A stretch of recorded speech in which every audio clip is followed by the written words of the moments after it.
Okay, let's shake sure that's so I've tried to share a picture. Is it coming up? It is indeed in all its glory. Okay. Anyone know what it is? There's the creature, the signs, and the tiny signs. Any offers?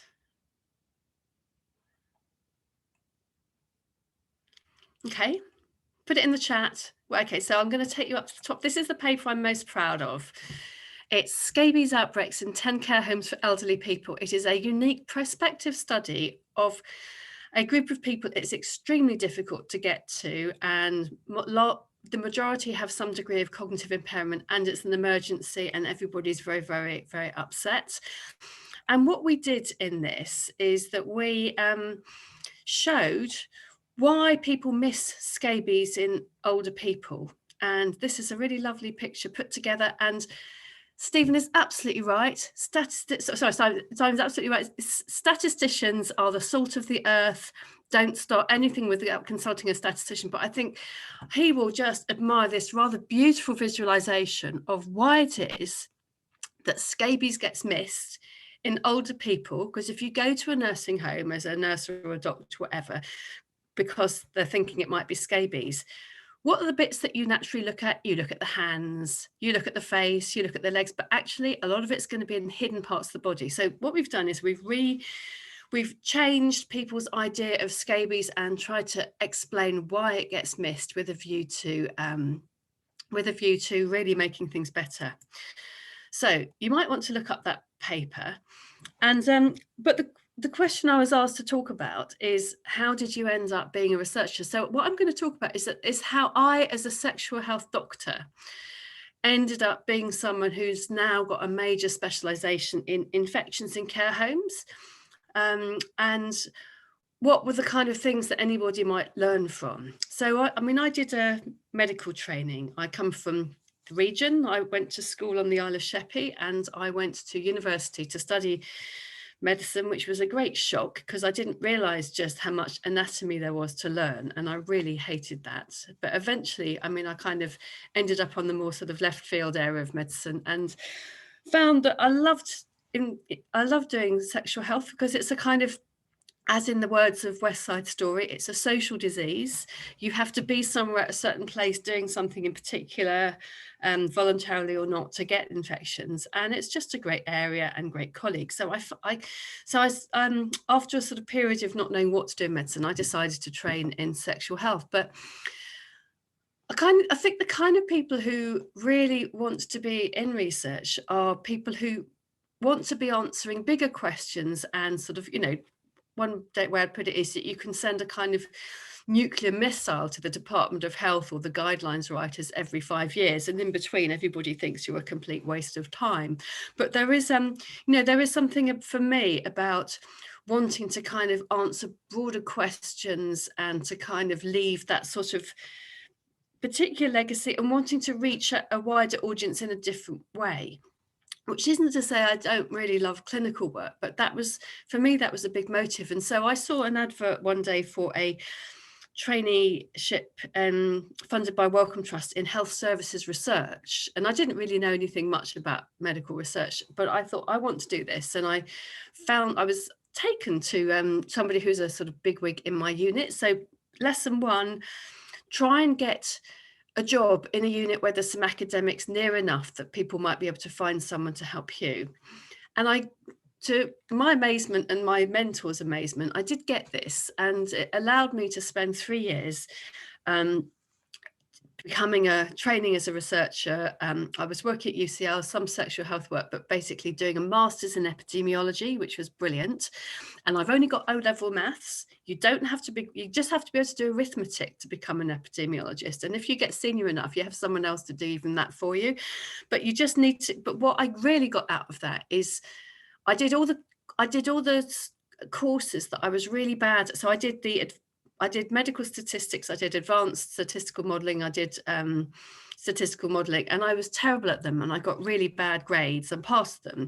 But what it helped me do is to be able to talk to people like Simon, I speak that language a bit. I can't really do the analyses. I always found it extremely difficult, but it means that someone like me, who's primarily coming from a clinical background and has interests in a certain field, A, I know that I need that help, and B, I can begin to speak the language even if I can't do the kind of technical stuff. So the thing is, get the methodological training, even if you're scared of it.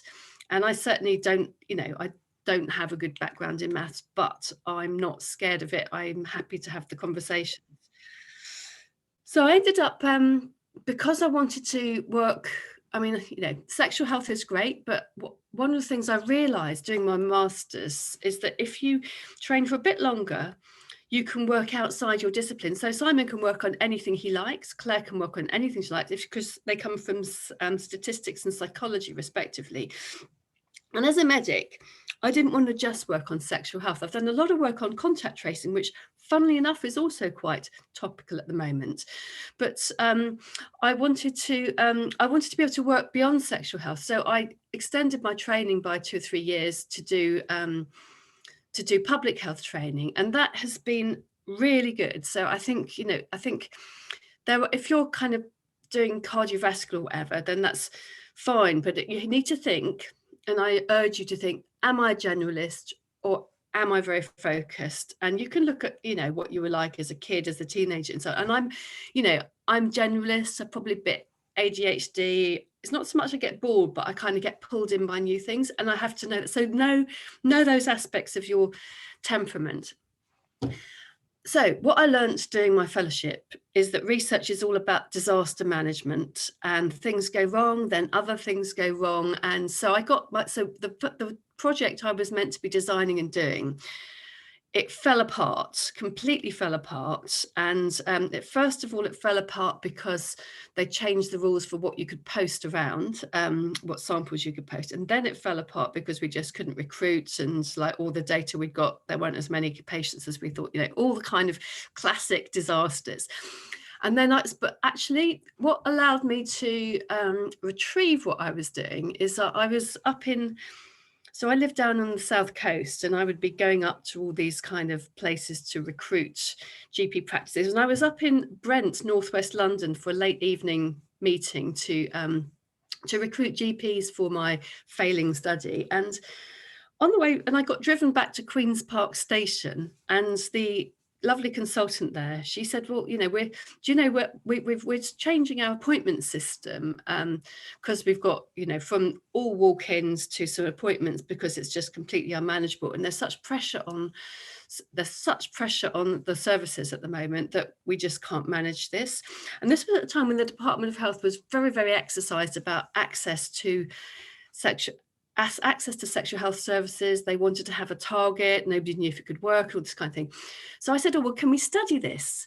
So we got ethics waivers through within about 10 days, and we were up and running 2 weeks later to study this. And this allowed me to kind of move on from my disastrous day job thing to do a nice piece of work. And then the Department of Health advertised some work for a project for like sexual health access. It was at that time MRC used to have a sort of sexual health research program. It would now be NIHR, and every year that it was like in the wake of AIDS, there'd been this went on for some time, and it eventually became a more sexual health thing. And so just after I'd done this, they wanted to work on access, and so we were in a position to say, oh, we've done some really nice work, we'd be best at it. And so I put together, it's really rather ambitious work in electronic health records, looking how many STIs are seen in general practice, survey work looking at clinics in different sorts of places around the world, around the country, and then some mathematical modelling with some great colleagues at Imperial. And so that was, and we got ranked top for that bid, which was great because I was a junior doctor, and my boss had to write I was sort of back in training job, that my boss had to write that she was kind of that I was a fit person to be the PI, and she would sort it out if it all went badly wrong, which looked fairly likely because I was quite junior. And that was great. And so what's the lesson from that?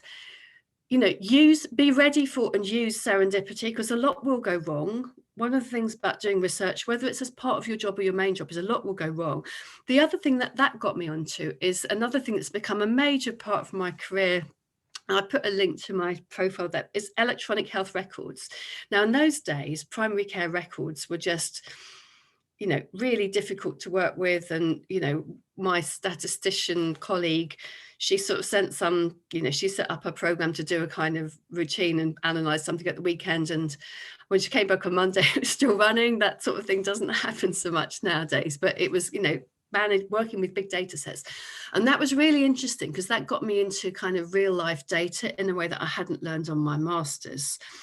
And really, I think the next big revolution is learning to use,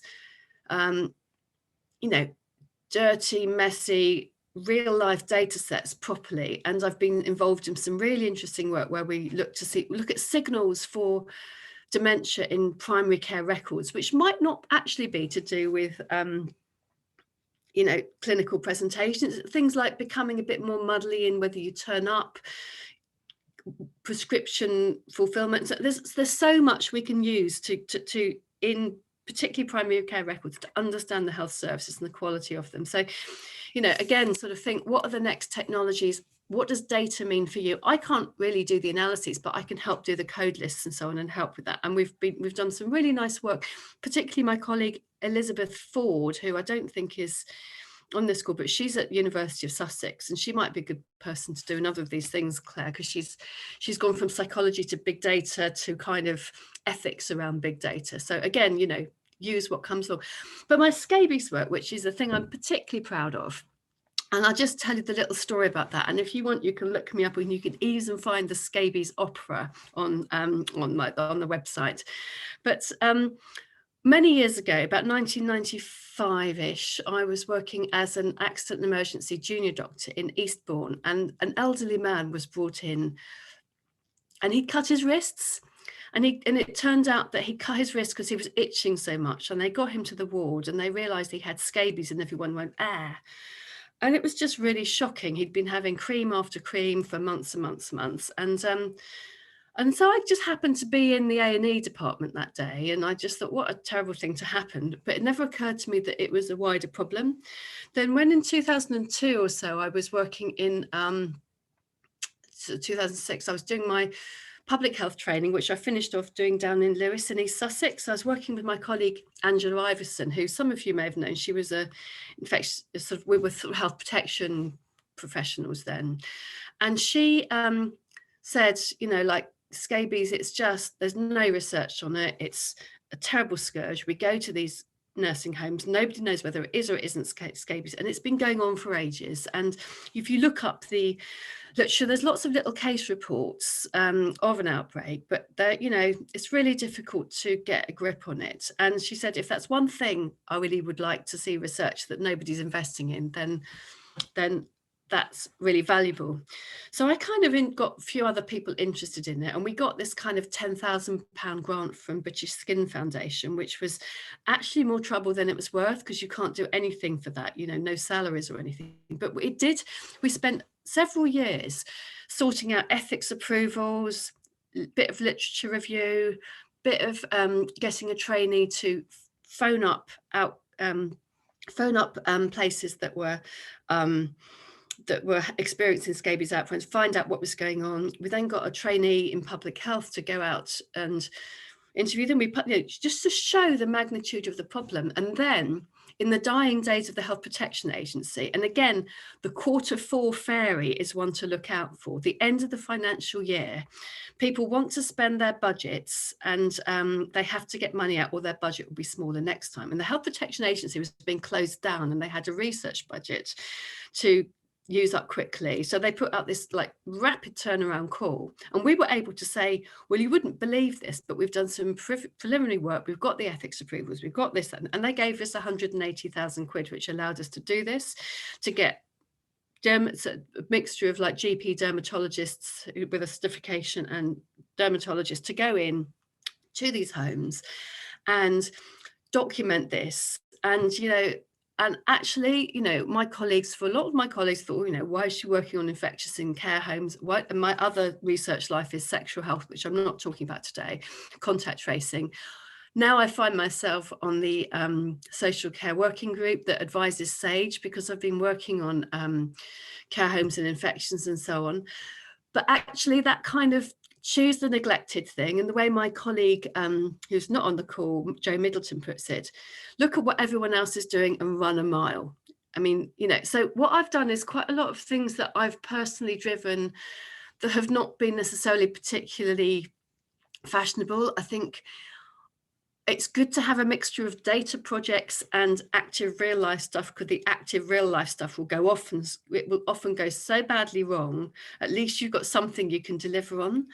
And actually, you know, that sounds very negative, but actually it does mean that you get a really exciting life, and you get to move from one project to another, and you get to tell good stories to people like Simon, who don't necessarily go out and collect the data. And I just love it. I'll stop there.